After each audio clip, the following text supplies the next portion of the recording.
Hi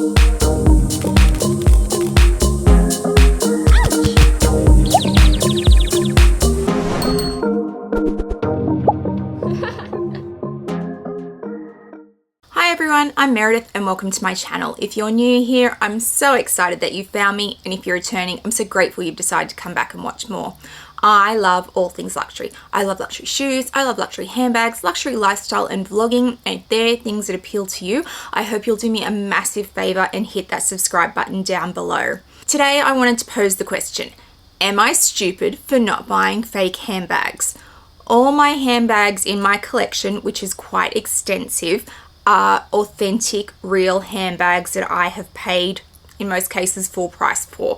Some of my pre-loved ones, obviously, I paid whatever the resale market was dictating at the time that I purchased them, but all the ones that came from store, I paid full price for, and they are all authentic. These bags behind me are all authentic.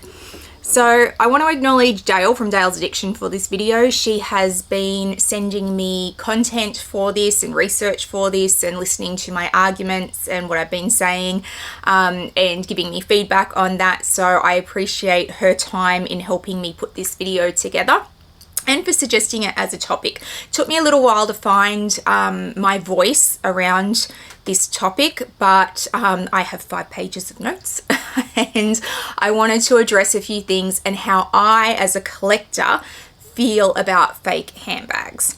So let's start with basic terminology. So there's fakes and there's dupes. So dupes, in my mind, and this is not a scientific definition, but in my mind, a dupe is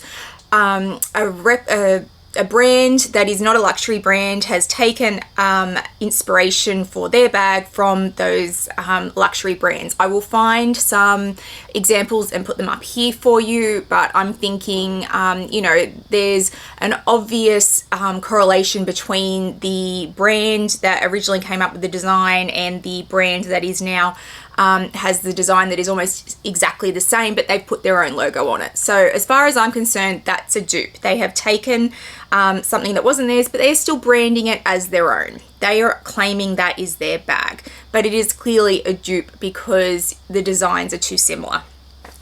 Then there are fakes. So fakes are bags that are claiming to be the brand that they are being copied from. So an Hermes Birkin, this is a real one, has obvious indicators that it is Hermes, and one of those being the stamp that is in it that tells you it's Hermes. So there is Hermes Paris written on the hardware, and when we lift up, everyone is going to be having a heart attack at how I treat my Birkin, but anyway, when we lift it up, it has Hermes Paris here. So this is an Hermes bag. It is a special order bag, so it also has a horseshoe stamp, but it is an Hermes bag because it is stamped as Hermes.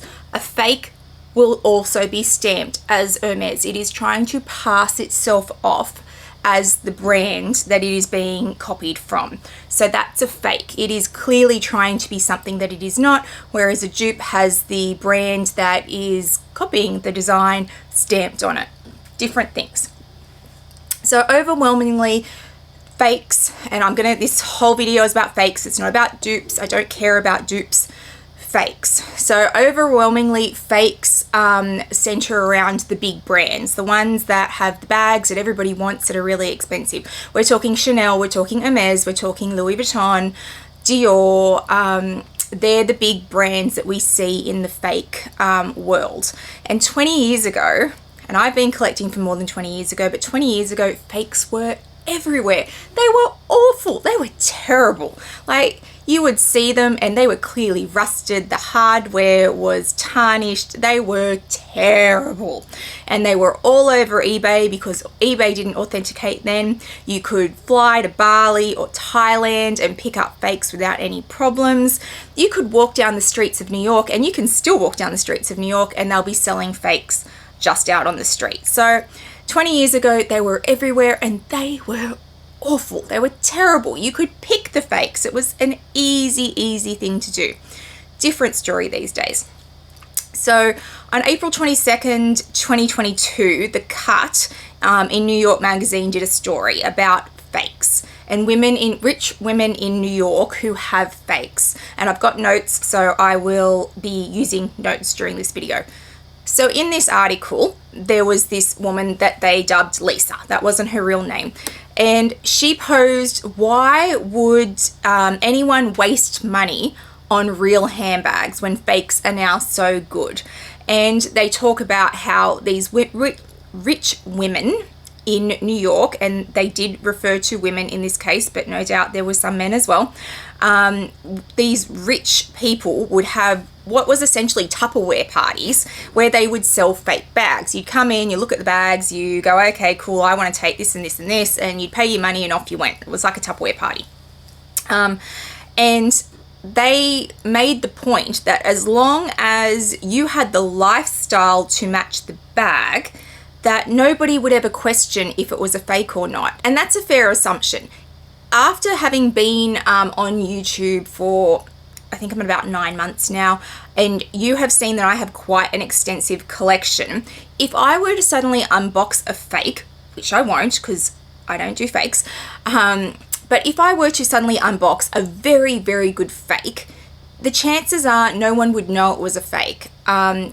You're not in the room with me, you can't touch it, you can't get that close to it, and you, having seen all the rest of my collection, probably wouldn't question that. So that's a fair assumption. These people are banking on the fact that they have a lifestyle conducive to owning the real thing. Therefore, when they carry the fakes, nobody's going to question that. They also talk about in this article about how these women like the chase of the bag. They're chasing the perfect replica handbag. They're chasing the perfect fake that nobody could ever pick as a fake, that they could take it into the store where this bag could have been purchased and the sales associates wouldn't know that it's fake.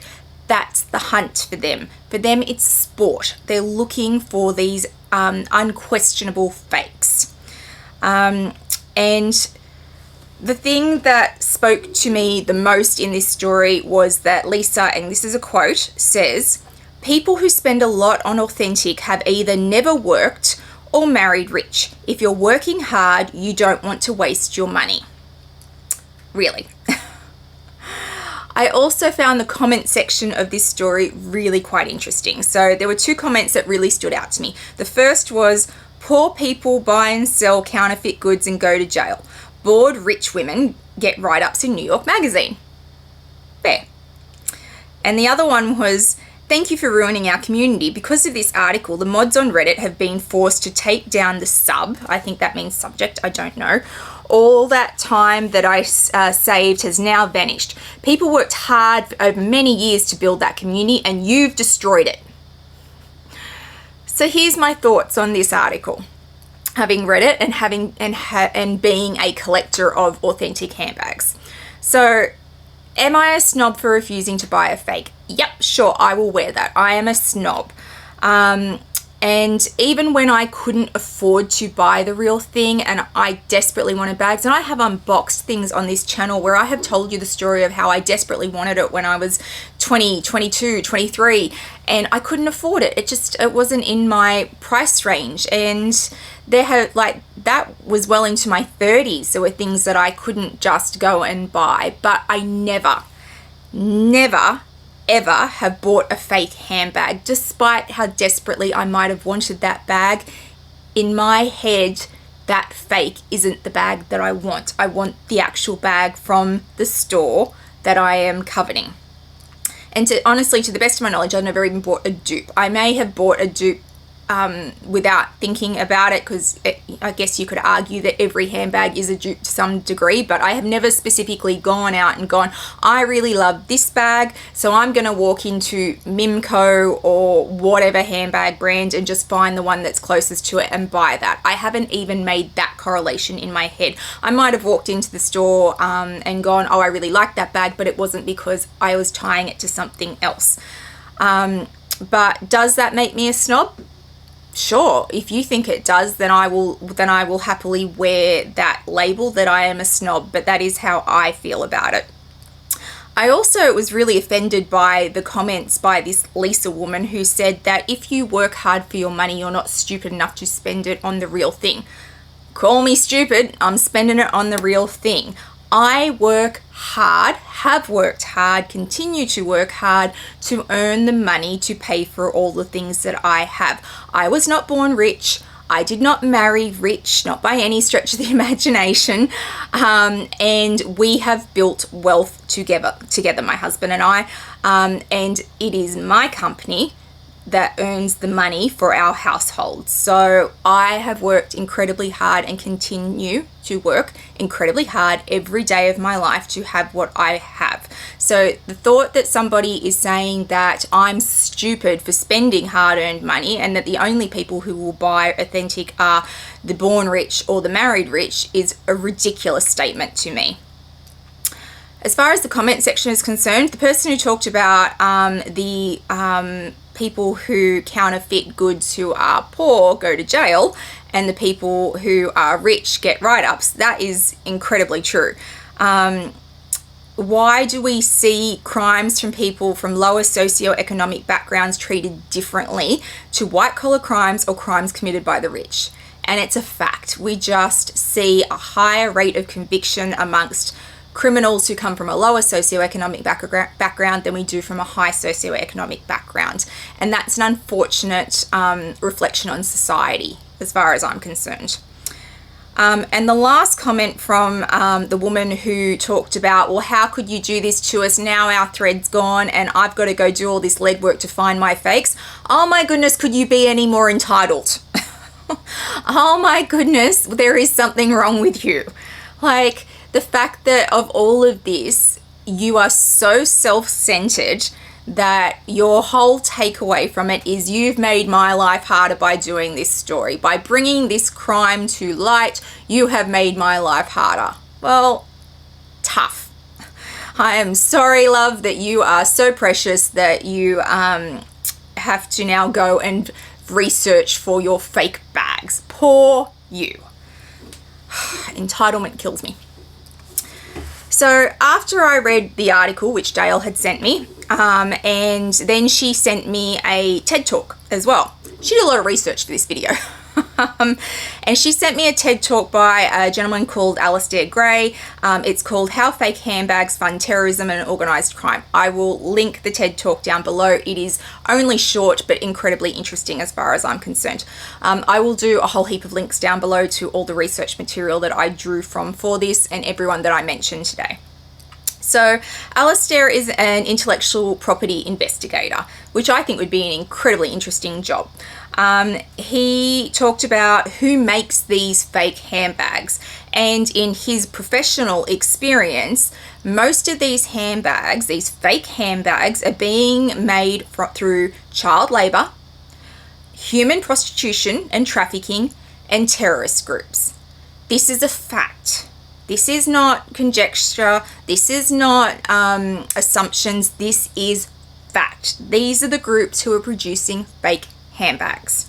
So if this is who is making the handbags, I posed the question, if you knew exactly where that handbag was coming from, that fake that you were buying, would you still buy it? If you knew a 4-year-old held in captivity in a poor country had sewn that handbag that you are now touting around, would you still buy it? Would you still support this fake handbag industry? Are you considering where these bags come from and what they fund? The profit on fake handbags is 2,000%. It's better than drugs. So when people say, well, as if like these organized crime groups are going to be into fake handbags, they're just handbags. They can make more money on fake handbags than they can make on drugs. And drugs have a far higher conviction rate than fake handbags do. So which business would you be in if you wanted to be a criminal? Would you go into fake handbags where it's a 2,000% profit? Or are you going to go into drugs, which is a less profit and higher risk? Question. And at the moment, the fake handbag industry is $2.3 trillion of the underground economy. That's a lot of money. It really is. So there's often an argument around fake handbags being a victimless crime. Is it? Is it really a victimless crime? We know it funds terrorism. We know that it supports child labor. We know it supports human trafficking and prostitution. So is it a victimless crime? Because while we're making that statement, everybody's thinking about the company that the design got ripped off from, not the people who are actually making the fakes. So it's really not a victimless crime. And even if we only consider the companies that the designs are being ripped off from, that's still not a victimless crime. Autumn Beckman has recently done a video. It was a tag video that I had tagged her in. She did a video called My Unpopular Opinions. I will link it down below. Autumn Beckman is one of the most eloquent, smart women I have never met. Never met her. I've only watched her on YouTube. She is so considered, so well researched, and she's eloquent when she speaks. She is clearly knowledgeable and incredibly bright. She did my video, she did my tag video, sorry, and in that video she made a brilliant point. So she was doing a part in her video around Balenciaga, and she said, and this is a direct quote from her, "There is no consistency from the people who are outraged and boycotting in relation to Balenciaga." So Balenciaga is a trigger word for a lot of people at the moment. There is a lot of people jumping on the Balenciaga bandwagon and beating them and going, "You cannot ever wear anything from Balenciaga again. How dare they? They promote, all these terrible things around children," and I don't want to get into the specifics, but truer words have never been spoken. So people are outraged about that, but the same people are carrying fake handbags or don't care about fake handbags, or if you want to buy them, go nuts, but you're outraged about Balenciaga. If you are going to have your foot in one camp, as far as I'm concerned, you need to have your foot in all camps. If you're going to be outraged, but be outraged about everything. You can't be choosy. There is an Instagram account that has recently been started called the Fake Birkin Slayer. It's a new account, and basically what this account does is call out influencers, celebrities, wannabes, rich people for carrying fakes. In most cases it's Hermes, because he's the fake Birkin Slayer, so he is now referring to all the people who are carrying the fake Birkins and Kellys and putting them up and passing them off as the real thing. So my question is, how many of these influencers or rich people or celebrities who are willing to get on Instagram and have their photo there carrying their fake Birkin would not be caught dead with a Balenciaga handbag at the moment? It is such double standards. I would not support Balenciaga ever. I won't be seen on my Instagram account with a Balenciaga bag, but here's my fake Birkin. Isn't it lovely? Not that they're saying it's fake, but they're passing off a fake handbag as a real one. This fake handbag, which could have been made by someone who is being human trafficked, who is being forced into prostitution, a child as young as 3 who is being forced to make these bags. They don't care where it came from. They just want the photo op with the Hermes bag that they're going to then promote as a real one. But they wouldn't be caught dead with Balenciaga. It's such double standards. Also, Erica from Erica's Girly World. She's got a YouTube channel here. She's doing a lot on TikTok these days. She has been spending a lot of time talking about this topic on TikTok especially, and her feelings around the topic. So she's talking about how the use of fakes by influencers is causing many to feel bad about themselves. So they're questioning, this woman's 25 and she's got 17 Birkin bags, and I'm 25 and I'm barely got my life together. Like, where did I go wrong? Or, this person, they've got all these amazing handbags and I'm barely getting by making my mortgage repayments or my rent. Like, clearly they have got their life more together than I have. They're presenting a fake lifestyle to people, and then those people then feel bad about their own life because it doesn't reflect what that person's life is. Instagram is not real. Instagram is not your day-to-day life. I post a lot on Instagram around my day-to-day life. I have posted pictures of my laundry because that's what my day-to-day life is. I am a normal person. I have laundry to do. I can be at Louis Vuitton in the VIP room one day and hanging out 3 loads of laundry the next day. That's life. Before I filmed this video this morning, I changed sheets on 3 beds because that's what's got to happen. That's life. My life is not Instagram perfect, and I don't ever want anyone to think that it is. But there are lots of influencers who make a lot of money from making you think that their life is perfect and wonderful and surrounded by Birkins and Kellys and Chanel classic flaps. And it's not always real. You really need to question what you're seeing, and don't ever let anything you see on Instagram make you feel bad about your own life. It's not real. Erica's also doing a whole narrative around brands not vetting influencers. So brands will often look at nothing but a following count and go, oh, let's use that person to promote what we're doing because they've got 17 million followers, but they're really not vetting the person that they're using. So recently there was a known reseller of fakes being promoted on the Fashion File Instagram account because he was there visiting Fashion File. But he promotes and sells fakes. Like, Fashion File really didn't do their research on that. There needs to be more focus on the person that brands use instead of just their following. Because brands used to be very good at looking at people and going, that's the right person to promote our brand. And then those people were heavily vetted and contracted to what they could and couldn't do. Big brands do it. When you see Jennifer Lawrence, she is carrying a Dior handbag because she is an ambassador for Dior. If she was seen carrying a different handbag, then she would be embarrassed by that, as would Dior. So that's how it used to work. But with the rise of the influencer, and we're just going to use this person for their following and really not vet them and really not contract them to anything, it has put this whole it puts the whole brand at risk, really, because you're not looking at who these people are. So let me do my thoughts on this. So where do I stand on fakes? I'm not buying fakes. I will never buy fakes. I don't support fakes. From a business owner standpoint, at the most basic level for me, these bags are intellectual property that belong to a company. My company has intellectual property, a lot of which I personally wrote, and I have had my intellectual property stolen and used by other companies, and it pisses me off.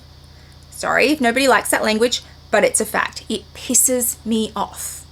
Don't take my things and pass them off as yours. I worked hard on that. You have no right to it. You haven't earned it. You haven't bought it. You haven't asked me for it. Leave my things alone. I don't share well. And that's how I feel for these brands. I don't care that they're multi-million-dollar companies, multi-billion-dollar companies. I don't care. There is no point at which you get to in terms of what you earn that negates other people's responsibilities to not steal your stuff. There's no point that you get to. It's not like, oh, well, you hit $1 billion, it's like a free-for-all. No.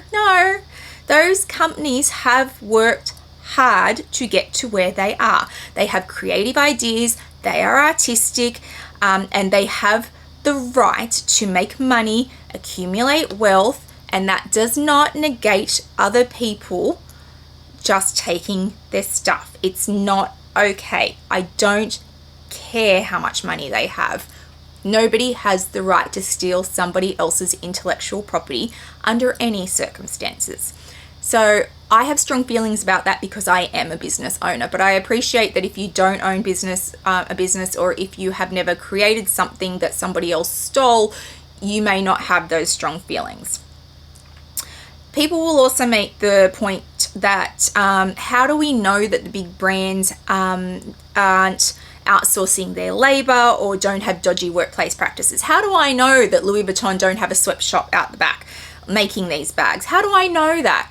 Well, I don't, and that's fair, but I make the point that publicly traded companies have much more transparency in their manufacturing and production. They just do. They're publicly traded. There is a board that sits in place. There are shareholders. They have to be very transparent in how they do things. They have to produce financial reports that are very detailed in how they get to those financial outcomes. They have to be much more transparent than the fake sellers, the sellers of fake bags, ever have to be. No one's asking where these bags are coming from. They're just buying them. So they don't ever have to produce any kind of report to anyone that outlines where these bags are coming from. So while I can't with absolute 100% certainty say that the big brands are doing all the things that they should be in terms of their workplace WHS and their labor and their hiring practices, I would most certainly say that they are much more transparent than the sellers of fake handbags. I also wanted to make a point around lifestyle creep. So back to the story from New York Magazine where Lisa talks about there are people who are making 7-figure salaries who are buying fakes. There are people who are uber rich who are buying fakes and see it as sport. I would like to make a point around lifestyle creep. So it's a first world problem. I understand that. I most certainly understand that. But when you start to make a lot of money or make good money, you will always find lifestyle creep happening. Well, most people will anyway. So suddenly you're making good money and you go, right, well, I'm going to put my kids into private school. That costs more money. I'm going to get a better car. That costs more money. We're going to get a bigger house. That costs more money. So you inadvertently end up with lifestyle creep. So you're here, your income moves to here, and then suddenly you find your lifestyle moves up. And then that happens again. I earned more money, my lifestyle got to here. And in some cases, you might be here with your earning and your lifestyle continues to creep without you realizing it. And suddenly you're living beyond your means. It's a stupid, stupid problem to have. Oh my goodness, I'm earning 7 figures and I can't afford to pay my mortgage because my lifestyle has crept to a point where I can't keep up with the Joneses anymore, and that's not okay. It's a stupid problem to have, but it happens. People get caught in this cycle of I've got to be a certain way. I made new friends. They expect me to be like this. I need to spend money. We need to be seen here. We need to go there. We need to own that. We need to keep up with everybody. And suddenly you've got lifestyle creep and you're living beyond your means. And I would hazard a guess in some cases people will buy fakes who are rich because they've got lifestyle creep happening and they can't actually afford these real authentic handbags because they've spent their money on other things. We've got to go to the Hamptons for summer. We've got to fly to Paris at this point because that's what's expected of us because we're rich. So I think lifestyle creep will often have a lot to do with what they're talking about in New York Magazine, because it's ridiculous to think that anyone who is on 7 figures is struggling, but if they've had a lot of lifestyle creep, it can happen. I personally have a much bigger house than I did when we weren't earning what we're earning now, but I still live in the general area where I grew up. I haven't left home, so to speak. This is home for me. I have always lived here. I haven't moved to the more affluent suburb. I haven't decided to go live in the eastern suburbs of Sydney, even though I could afford to do so. I try hard to keep lifestyle creep under control in that way.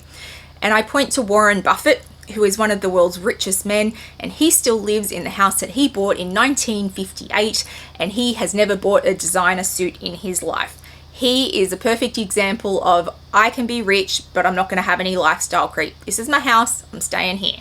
So it is most certainly possible to do, but people don't do it because they want to keep up with the Joneses. They want all the best things.